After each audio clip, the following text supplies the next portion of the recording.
अस्सलाम वालेकुम दोस्तों, मैं हूं एजी अब्दुल और आप फनकदा में वैक्ट्रिक एस्पायर स्टेप बाय स्टेप सीख रहे हैं।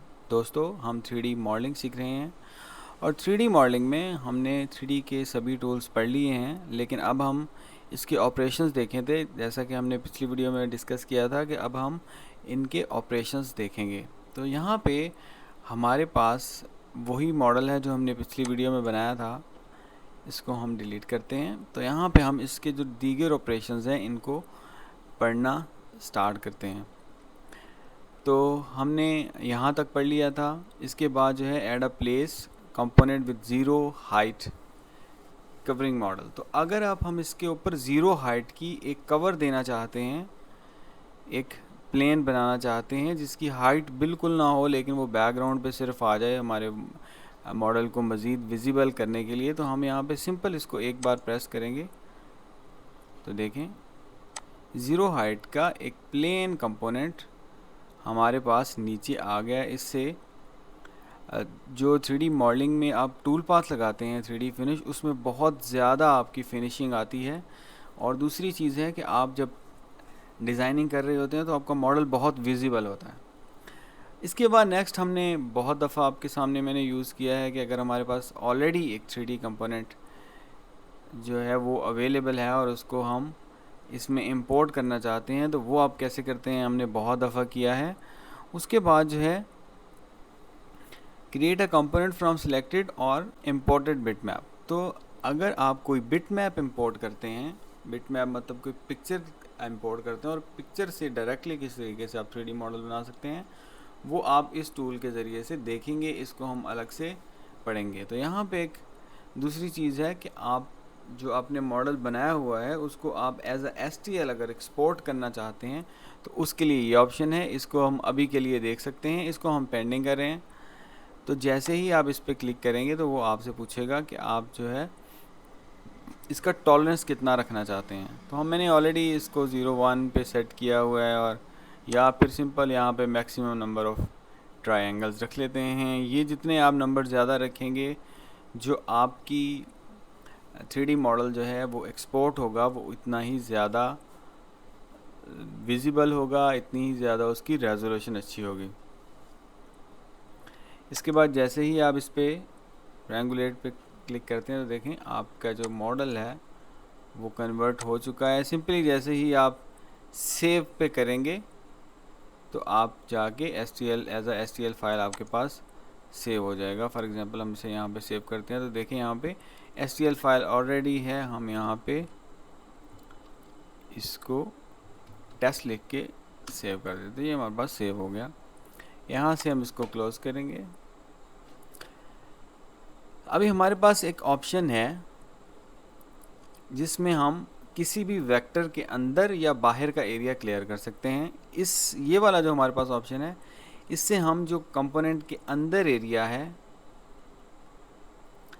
उसको क्लियर कर सकते हैं। फॉर एग्जांपल इस 3D मॉडल के ऊपर अगर मैं कोई शेप बनाता हूँ, 3D वेक्टर बनाता हूँ और मैं चाहता हूँ कि उसके अंदर जितना एरिया है वो कट हो जाए, तो हम इस ऑप्शन का यूज़ करेंगे। कैसे करेंगे ये मैं आपको बताता हूँ।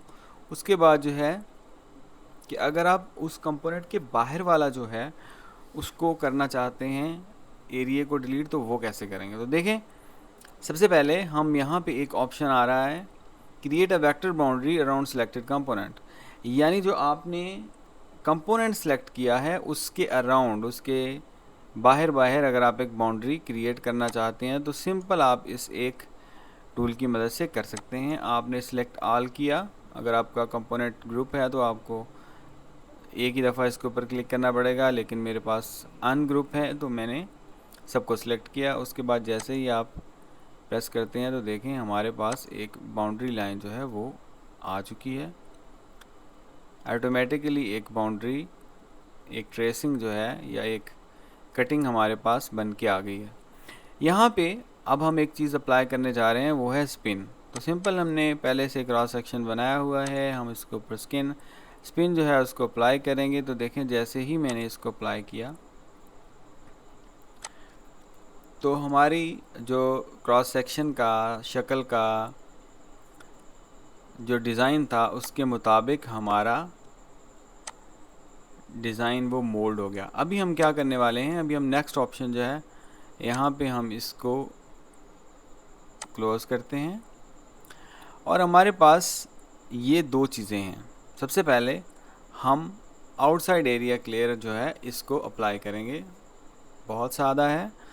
आपने सबसे पहले कंपोनेंट को सिलेक्ट करना है, उसके बाद आपने बाउंड्री को सिलेक्ट करना है। तो अभी हम जैसे ही क्लियर आउटसाइड एरिया यानी बाहर वाला एरिया जो है उसको क्लियर करते हैं, तो देखें हमने जैसे ही इस पर क्लिक किया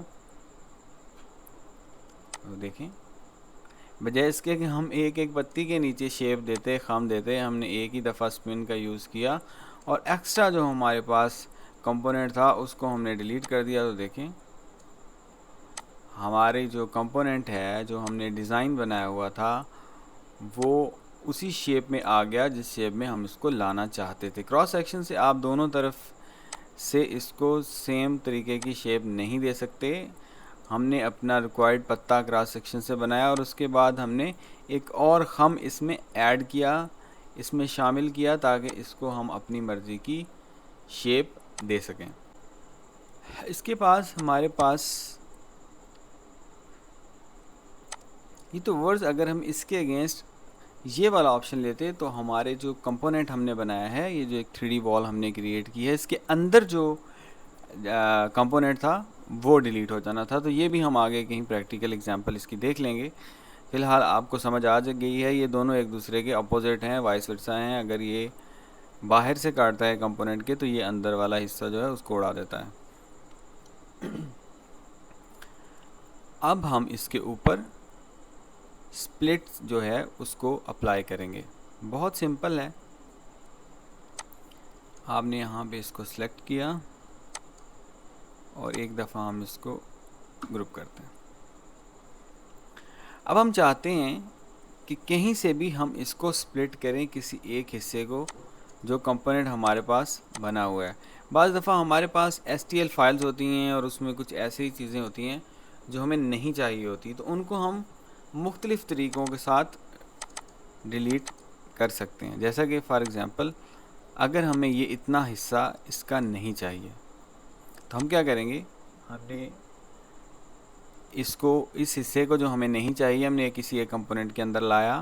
पहले कंपोनेंट को सिलेक्ट किया, उसके बाद हमने वेक्टर सेलेक्ट किया और देखें हमने ये टूल इस्तेमाल किया, ओके किया तो देखें इसने ये वाला हिस्सा जो है इसको काट दिया। अब ये हिस्सा हमें नहीं चाहिए था, हमने इस हिस्से को यहाँ से कट कर दिया। लेकिन अगर हमें ये हिस्सा भी चाहिए, ये भी, और हम सिर्फ इसको जो है वो स्प्लिट करना चाहते हैं, जिस तरह आप वीडियो एडिटिंग के दौरान पार्ट्स को स्प्लिट करते हैं और वो एक दूसरे से अलग हो जाते हैं, हम देखते हैं।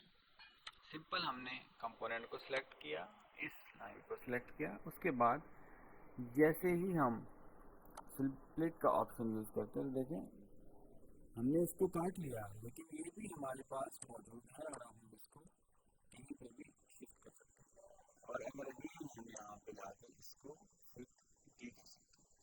तो स्प्लिट और ये जो वेक्टर्स के अंदर या बाहर की कटिंग है इसका फ़र्क होप आपको समझ आ गया होगा। इसके बाद बेक का ऑप्शन है। आपने अगर मल्टीपल चीज़ें बनाई हैं तो उनको आप ग्रुप नहीं करना चाहते बल्कि आप उनको बेक कर देना चाहते हैं, वहीं पे आप उसको पकाना चाहते हैं कि बस पक्का हो जाए नहीं तो उसके लिए आप बेक का ऑप्शन जो है वो उसको यूज़ कर सकते हैं। ये कैसे काम करता है हम देखिए। देखें हमने ये जो हमारे पास कंपोनेंट थे उनको ग्रुप किया था, हम इसको अनग्रुप करते हैं। देखिए जैसे हम इनको अनग्रुप किया तो ये सारे अनग्रुप होकर आ गए, लेकिन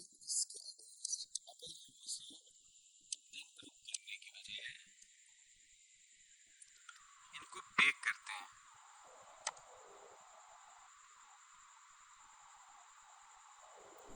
तो देखें हमारा कंपोनेंट बेक हो चुका है और हमारे पास एक ही कंपोनेंट है। अब हम बेशक इसको अनग्रुप करने की कोशिश करते रहें, ये अनग्रुप नहीं होगा। और अगर हमने एक दफ़ा सेव कर लिया और यहाँ से एग्ज़िट हो गए तो फिर हम इसको कभी भी अनबेक नहीं कर सकते, ये बेक ही कंपोनेंट रहेगा। तो होप आपको यहाँ तक समझ आ गई होगी। चैनल और वीडियो जो है उसको शेयर लाजमी किया करें। ताकि ज़्यादा से ज़्यादा लोगों को ये वीडियोस जो हैं वो पहुंच सकें।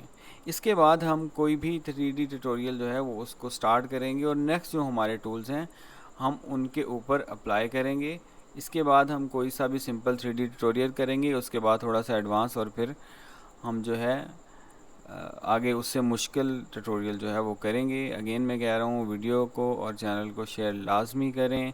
नेक्स्ट वीडियो तक के लिए इजाज़त दीजिए। अल्लाह हाफिज़।